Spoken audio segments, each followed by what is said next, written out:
नमस्कार दोस्तों। आज हम फिर से एक नए टेस्ट को लेकर के आपके बीच में मौजूद है।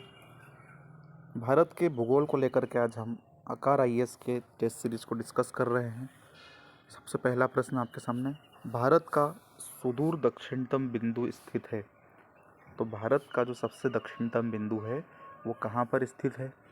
तो हम देखेंगे कि यह 6 डिग्री 4 मिनट ग्रेट निकोबार में है। ये उत्तर इसका सही है। वह हम समझ लेते हैं कि भाई 6 डिग्री 4 मिनट अगर है तो ये क्यों है। कभी कभी हम रट लेते हैं कि 6 4 लेकिन आप समझ लीजिए यहाँ पर, जैसे मान लीजिए यह भारत का दक्षिणतम बिंदु है। ये तो कन्याकुमारी हो गया जो 8 डिग्री 4 मिनट पर है, लेकिन अंडमान निकोबार के कई सारे द्वीप यहाँ पर मौजूद हैं। ये कहीं ना कहीं हम ये कहेंगे कि 6 डिग्री 4 मिनट पर मौजूद है। जो ग्रेट निकोबार है वो भारत का दक्षिणतम बिंदु है, और भारतीय स्थलीय दक्षिणतम बिंदु की बात करें तो कन्याकुमारी 8 डिग्री 4 मिनट पर मौजूद है। अगर हम सबसे उत्तरी बिंदु की बात करें तो ये कहीं ना कहीं सबसे उत्तरी बिंदु भारत का वो 37 डिग्री 6 मिनट की स्थिति में है, जो लद्दाख में है। 37 डिग्री 6 मिनट। अगर सबसे पूर्वी बिंदु की अगर हम बात करें तो 97 25 97 25। सबसे पश्चिमी बिंदु की अगर हम बात करें तो भारत का सबसे पश्चिमी बिंदु गुजरात का गुहेरा मुद्दई 68 डिग्री 7 मिनट। ठीक है, एक बार फिर से मैं आपको अच्छे से बता देता हूँ। सबसे उत्तरी बिंदु की अगर हम बात करें तो सबसे उत्तरी बिंदु 37 6। सबसे उत्तरी बिंदु क्या हो गया? 37 डिग्री 6 मिनट। सबसे दक्षिणी बिंदु अगर कहें तो 8 4। स्थलीय स्थलीय अगर पूछे तो 8 4 कन्याकुमारी। और अगर आपको निकोबार, अंडमान निकोबार को भी अगर इसमें शामिल किया जाता है ऑप्शन में, अगर 6 4 है तो इसका 6 4 उत्तर सही होगा। ठीक है। सबसे पूर्वी की अगर हम बात करें तो 97 25। और अगर सबसे पश्चिमी की बात करें तो 68 7। ठीक है। अब ये पूर्वी और उत्तरी क्यों है? तो ये अगर हमारा ग्लोब है, देखिए ये भी आपको समझा देता हूँ मैं कि ये हमारा पूरा ग्लोब है। यहाँ पर ये विषुवत रेखा जा रही है। ठीक है। अब हमारे भारत की जो स्थिति है, और ये मान लो ईस्ट और वेस्ट हो गया, ईस्ट वेस्ट हो गया, ये ऊपर का नॉर्थ और ये साउथ हो गया। ठीक है। तो भारत की जो स्थिति है वो नॉर्थ ईस्ट में है।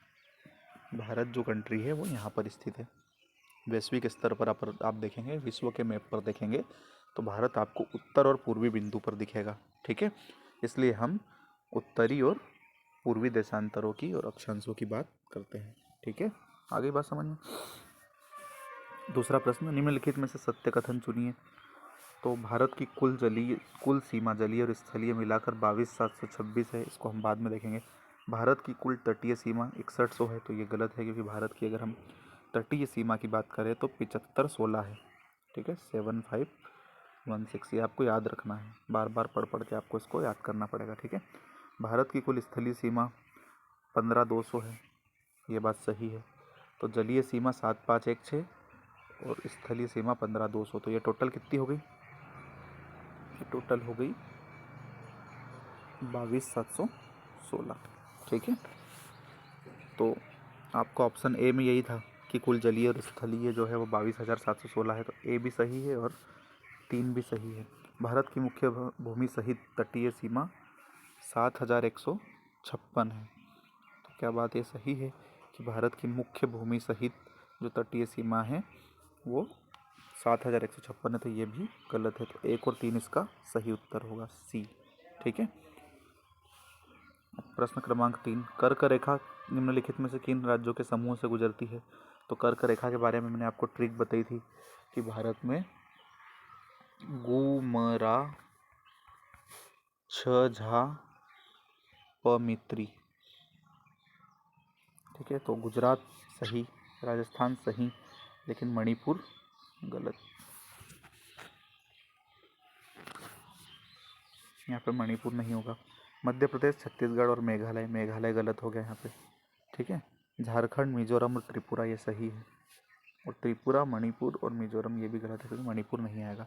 तो गुजरात, महाराष्ट्र, राजस्थान, छत्तीसगढ़, झारखंड, पश्चिम बंगाल, मिजोरम और त्रिपुरा। गु म रा छ झा प मित्री। ठीक है। भारत के किस राज्य की सीमा म्यांमार से लगती है? तो म्यांमार से आप जानते हैं 4 राज्य, अरुणाचल प्रदेश, नागालैंड, मणिपुर और मिजोरम। आपको ये चारों स्टेट उत्तर से दक्षिण के क्रम में याद रखना है। ठीक है। जब आपको स्पष्टता से मैप पता होगा तभी आप सही उत्तर टिक कर पाएंगे। ठीक है। नहीं तो आपको क्वेश्चन में घुमा दिया जाएगा, इसलिए बहुत क्लियरिटी के साथ आप याद रखिए। अरुणाचल प्रदेश, नागालैंड, मणिपुर और मिजोरम। तो इनमें से कोई भी ऑप्शन नहीं है, तो इनमें से कोई नहीं। लघु अंडमान और कोर निकोबार को कौन सा जलडमरू मध्य अलग करता है? तो आप जानते हैं 10 डिग्री चैनल जो है वो लघु अंडमान और कोर निकोबार को अलग करता है। ठीक है। 8 डिग्री चैनल जो है वो मालदीव को मिनिकॉय से अलग करता है, और 9 डिग्री चैनल जो है वो मिनिकॉय को कवारत्ती से अलग करता है, जो लक्षद्वीप की राजधानी है। ठीक है। तो 8 डिग्री, 9 डिग्री और 10 डिग्री आपको बहुत अच्छे से ध्यान रखना है। 8 डिग्री एक बार फिर से बता देता हूँ, मालदीव को मिनिकॉय से, 9 डिग्री मिनिकॉय को कवारत्ती से, और 10 डिग्री लघु अंडमान को कोर निकोबार से अलग करता है। ठीक है। हाल ही में भूस्खलन एवं दरार से ग्रसित जोशीमठ भारत के किस राज्य में स्थित है? अभी भूस्खलन एवं दरार से ग्रसित रहा जोशीमठ नाम का स्थल जो है वह उत्तराखंड में है। आप जानते हैं शंकराचार्य द्वारा स्थापित पीठ उत्तराखंड में मौजूद। मेवाड़ के पठार के संदर्भ में सत्य कथन चुनिए। तो मेवाड़ के पठार के बारे में आप सत्य कथन कैसे बताएंगे? ठीक है। तो आपको पता होना चाहिए ये बात। यह पठार अरावली को मालवा के पठार से अलग करता है। तो सही है, क्योंकि आप अगर देखेंगे एमपी के मैप को तो यहाँ पर अरावली पर्वत श्रेणी है राजस्थान के पश्चिमी क्षेत्र में, और यहाँ पर जो है मालवा है, मालवा का पठार है। तो ये जो मेवाड़ है ये मालवा और अरावली को अलग करता है। तो सही है। इसका विस्तार राजस्थान से दिल्ली तक है। तो ये गलत है, मेवाड़ राजस्थान से दिल्ली तक नहीं है, जबकि अरावली का दिल्ली से गुजरात तक है। लूनी नदी प्रवाह क्षेत्र है, ये भी गलत है। यह राजस्थान की केंद्रीय उच्च भूमि में शामिल नहीं है। तो ये भी गलत है, क्योंकि शामिल है। तो इसका उत्तर ए सही होगा। ठीक है। भारत में खनिजों के हृदय स्थल के नाम से कौन जाना जाता है? ये आप बचपन से पढ़ते आ रहे हैं, छोटा नागपुर का पठार। भारत में खनिजों का हृदय स्थल भारत का रूर। भारत का नियाग्रा जलप्रपात निम्नलिखित में से कौन सी नदी पर है? तो भारत में नियाग्रा जलप्रपात जो है वो इंद्रावती नदी पर है। गोदावरी की सहायक नदी है इंद्रावती। यहाँ पर नियाग्रा जलप्रपात या चित्रकूट जलप्रपात का निर्माण होता है, जिसको भारत का नियाग्रा कहते हैं। इंद्रावती नदी जो है ये जगदलपुर छत्तीसगढ़ में है। ठीक है। इसको भारत का नियाग्रा कहते हैं। ये गोदावरी की सहायक है, ये तो बता ही चुका हूँ आपको। इसका उद्गम अगर हम कहें तो कालाहंडी उड़ीसा से है, और मध्य प्रदेश में नर्मदा नदी पर स्थित जलप्रपातों की बात करें तो कपिलधारा, दुग्धधारा, मांधार, दर्दी जलप्रपात जो है वो नर्मदा नदी पर अवस्थित है। ठीक है। अब अगर हम जोड़ी मिलाएं तो सागर पुलिन और राज्य बताना है आपको। तो दीघा नाम का जो सागर पुलिन है वह पश्चिम बंगाल में है, गोपालपुर उड़ीसा में है, कलमकुट गोवा में है, और मरीना जो है वो तमिलनाडु में है। तो 2, 3, 4 एक कौन सा ऑप्शन में आपको दिख रहा है? तो ये आपको बी में दिख रहा है। तो इसके लिए आपको मैप पढ़ना पड़ेगा। अगर आप सोच रहे हैं कि ये कहाँ से पता करें कि कौन सा सागर पुलिन हमको कहाँ मिलेगा, तो इसके लिए आप मैप को पढ़िए। मैप में आपको ये चीज़ें मिल जाएगी। ठीक है। और हो सका तो मैं भी आपको अगर समय रहा तो मैप भी बता दूंगा। ठीक है। एमपी, वर्ल्ड और इंडिया का तीनों का मैप आप लोगों को इस वीडियो बनाकर समझा दूंगा। ठीक है। निम्नलिखित में से कौन सा द्वीप ज्वालामुखी द्वीप है? तो ज्वालामुखी द्वीप आप जानते हैं बेरन द्वीप। यहाँ पर ज्वालामुखी पाए जाते हैं। भारत में जो बेरन द्वीप है ये एकमात्र सक्रिय ज्वालामुखी है, और भारत में नारकोंडम नाम का एक ऐसा ज्वालामुखी है जो एक प्रसुप्त ज्वालामुखी है। तो भारत में बेरन द्वीप जो है सक्रिय ज्वालामुखी, और नारकोंडम नाम का जो है वो प्रसुप्त ज्वालामुखी है। प्रसुप्त का मतलब है कि वह कभी कभी सक्रिय अवस्था में रहता है, हमेशा सक्रिय नहीं रहता। और मृत अवस्था का मतलब है कि वो कभी भी सक्रिय नहीं होता है, और सक्रिय का मतलब हमेशा सक्रिय। ठीक है। तो ज्वालामुखी को तीन भागों में बांट कर देखा जाता है, सुषुप्त, मृत और सक्रिय। ठीक है। लक्षद्वीप की प्रमुख विशेषता कौन सी नहीं है? तो लक्षद्वीप की जो विशेषता नहीं है वो अवसादी द्वीप है। ये गलत बात है, क्योंकि लक्षद्वीप जो है वो प्रवाल द्वीप है। तो ये विशेषता नहीं है। ठीक है। नागालैंड की राजधानी क्या है? तो नागालैंड की आप जानते हैं कोहिमा है। हिमाचल प्रदेश की शिमला और धर्मशाला दोनों है। मिजोरम की इम्फाल है और उत्तराखंड की देहरादून है। तो इसका उत्तर क्या होगा? 3, 4, 1 और 2। 3, 4, 1 और 2 कहाँ मिल रहे हैं? सॉरी, यहाँ पर आपको असत्य युग्म बताना है। ठीक है, तो असत्य युग्म अगर हम देखें तो नागालैंड की इम्फाल गलत, हिमाचल प्रदेश देहरादून की ये भी गलत, मिजोरम की कोहिमा भी गलत और उत्तराखंड की भी गलत। तो चारों यह असत्य है। 18 का सी हो जाएगा। ठीक है। कर्नाटक के पठार के संदर्भ में असत्य कथन बताइए। इसे थोरियम स्टेट कहा जाता है। गलत बात, क्योंकि थोरियम स्टेट तो केरल को कहते हैं। इस पर बाबा बुदन की पहाड़ी स्थित है। कोलार की खान इसी पठार पर है। इसका पश्चिमी भाग जो है वो मलनद कहलाता है। ये भी सही है। तो गलत क्या होगा? ए गलत होगा। तो 19 का ए उत्तर होगा। क्षेत्रफल के क्रम अनुसार भारत के 3 बड़े राज्य कौन कौन से हैं? तो आप जानते ही हैं क्षेत्रफल में सबसे बड़ा राजस्थान, फिर मध्य प्रदेश और फिर महाराष्ट्र का स्थान आता है। क्षेत्रफल की दृष्टि से अगर हम मध्य प्रदेश को देखें तो मध्य प्रदेश का दूसरा स्थान। ठीक है। प्रश्न क्रमांक 21। ठीक है, इसमें आपको जोड़ी मिलाना है। तो टोडा जनजाति तमिलनाडु में पाई जाती है। संथाल झारखंड की जनजाति है। राजी जो है उत्तराखंड और लेप्चा सिक्किम। बहुत आसान थी जोड़ी। तो 4, 3, 2 और 1। ऑप्शन 20 का सही उत्तर। कोरोमंडल तट की विशेषता नहीं है। कृत्रिम बंदरगाहों का विकास, तो ये तो विशेषता है। तटीय मैदानों का निर्माण, यह भी विशेषता है। लौटते हुए मानसून से वर्षा, ये भी इसकी विशेषता है। यहाँ पर लौटते हुए मानसून से वर्षा होती है। लेकिन कोलेरू झील का विस्तार कोरोमंडल तट की विशेषता नहीं है, क्योंकि कोलेरू झील आंध्र प्रदेश में ऊपर के क्षेत्र में पाई जाती है।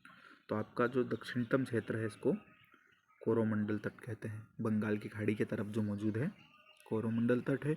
यहाँ पर कृत्रिम बंदरगाहों का विकास हुआ है, जैसे चेन्नई है, विशाखापट्टनम है। ठीक है। तटीय मैदानों का निर्माण भी हुआ है और लौटते हुए मानसून से यहाँ पर वर्षा होती है, जिसको उत्तर पूर्वी वर्षा भी कहा जाता है। ठीक है। पश्चिमी घाट की पश्चिम दिशा में प्रवाहित नदियाँ डेल्टा का निर्माण नहीं करती और बड़े मार्ग में तीव्र गति से मुलायम चट्टानों का अपरदन करती है। तो कथन 1 तो सही है। पश्चिमी घाट में पश्चिम दिशा में प्रवाहित होने वाली नदियाँ डेल्टा का निर्माण नहीं करती, लेकिन कारण गलत है कि ये बड़े मार्ग में तीव्र गति से मुलायम चट्टानों का अपरदन करती है। ठीक है, क्योंकि प्रायद्वीपीय भारत की जो नदियाँ होती है वो पश्चिमी घाट से ही उद्गमित होती है। पश्चिमी घाट से निकलकर ये पूर्व की ओर प्रवाहित होती है और लंबे मार्ग का अनुसरण करते हुए डेल्टा का जो है ये निर्माण करती है। ठीक है, तो 23 का जो होगा वो सी उत्तर सही होगा। ए सही है और आर गलत है, कारण गलत है ना। अब आते हैं हम 24वें प्रश्न पर। निम्नलिखित में से कौन सा विकल्प असत्य है? कृष्णा नदी का उद्गम महाबलेश्वर से होता है। गोदावरी नदी का उद्गम त्र्यंबकेश्वर से होता है। कावेरी नदी का उद्गम आंध्र प्रदेश से होता है और ताप्ती नदी का उद्गम स्थल बैतूल है। मुल्ताई बैतूल ताप्ती नदी का उद्गम स्थल। सही बात। कृष्णा नदी महाबलेश्वर, ये भी सही। गोदावरी नदी त्र्यंबकेश्वर, ये भी सही। लेकिन कावेरी नदी जो है ये बाबा बुदन की पहाड़ी कर्नाटक से निकलती है। ब्रह्मगिरी की पहाड़ी जिसे कहा जाता है, वहाँ से कावेरी नदी का उद्गम होता है। तो नदियों का उद्गम स्थल और नदियों के बारे में जलप्रपात हो गए, उनका अगर कोई उपनाम है और कौन कौन से स्टेट से बहती है, ये आपको इंडियन ज्योग्राफी में याद रखना है। ठीक है। 16 वन किस प्रकार के वन है? तो 16 वन जो होते हैं वो शीतोष्ण कटिबंधीय वन होते हैं। ठीक है, आप जानते हैं कि भारत में या मध्य प्रदेश में भी अगर हम कहें तो उष्ण कटिबंधीय सदाबहार वन, जिसमें रबर, महोगनी, ताड़, बांस, सिनकोना ये सब आते हैं। और आर्द्र पर्णपाती वनों में कौन कौन से आते हैं? चंदन, महुआ, आंवला, नीम, पीपल, ये सब कौन से हैं? आर्द्र पर्णपाती वन है, जहाँ पर मध्यम वर्षा होती है। और एक होता है शुष्क पर्णपाती वन। मध्य प्रदेश में ये 3 प्रकार के वन, आर्द्र पर्णपाती, शुष्क पर्णपाती और सदाबहार। तो ये जो है शुष्क पर्णपाती वो बबूल, खेर, वेर और झाड़ियाँ जो है वो शुष्क पर्णपाती वनों में आती है। ठीक है, अब अगले वीडियो को लेकर के हम जल्द से आपके बीच में रहेंगे। Thank you.